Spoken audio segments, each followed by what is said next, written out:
Hey everybody, I hope everyone is doing well. It's the end of the month, and with that, the return of another Abyssal battle. I think this is another legendary hero? So I'm pretty sure that's 2 legendary heroes in a row, and that they skipped the mythic? I'm not 100% sure. I think Shida was the last month's battle, but I did notice that if that was the case, and I thought that was a little interesting. Granted, considering how much I pay attention to the announcements, they might have done that before and I never noticed. But anyhow, we have a new Abyssal, and the one at the helm, her name makes me want to repeat it until I eventually start doing the Batman theme. But outside of that, her battle didn't really have anything that I can think of that was notable. It was a first try clear, it was extremely easy. Oh, there was one thing that did confuse me when I was going through it, and I don't remember if there was a debuff or not on Halloween Tiki. But there was one point where she procced her special, but she didn't heal anything, and I thought that was kind of strange. But at the same time, I don't really have much reason to go back into it and try to see what exactly happened. I guess I can at some point, or hopefully one of you will tell me why Tiki didn't heal. But that was one thing that caught my eye.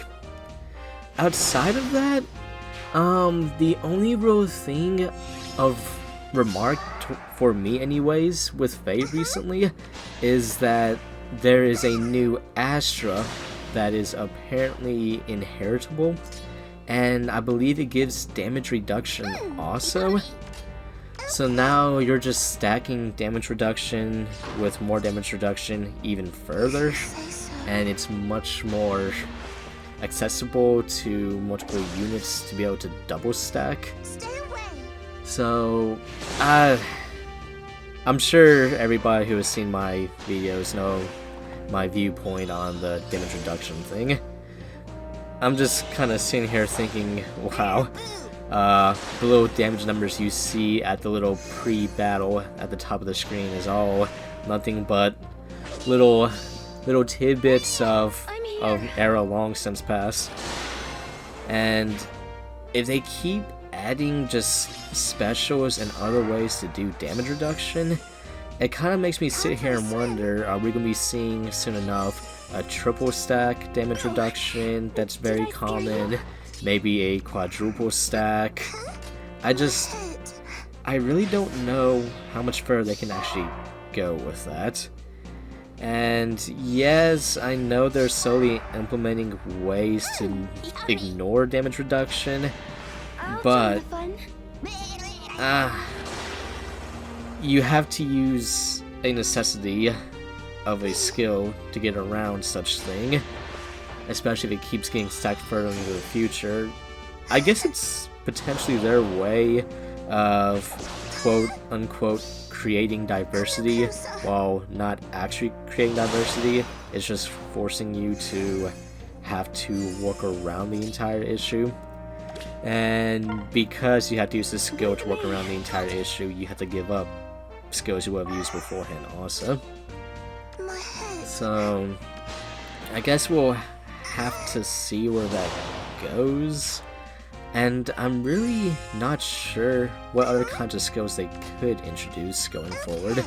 Because I mean, we already have in-combat buffs, in-combat debuffs, just completely ignoring buffs in general. You have your usual just random attack phase stuff. I really don't know. I mean, I guess they could further where they try to go with, say, healing, since I know they started adding a few more healing options, like that one skill that can only be given to healers, and it heals an ally with the I don't remember if it's an ally with the lowest HP every other turn, sort of like what air does, or if they had to be within a certain distance from you to be healed. But either way, I don't know where that can really go. I mean, I guess another thing they could do is actually give a damaging special to healers themselves, and not a case of what we just saw here with this battle, where they turned a healer into a sword unit. But I've noted where they'll be taking it, and I guess that'll be interesting to see, especially when we see the new Choose Your Legends units and their abilities. But anyways, I hope you guys have a good day, or night. Thanks for stopping by.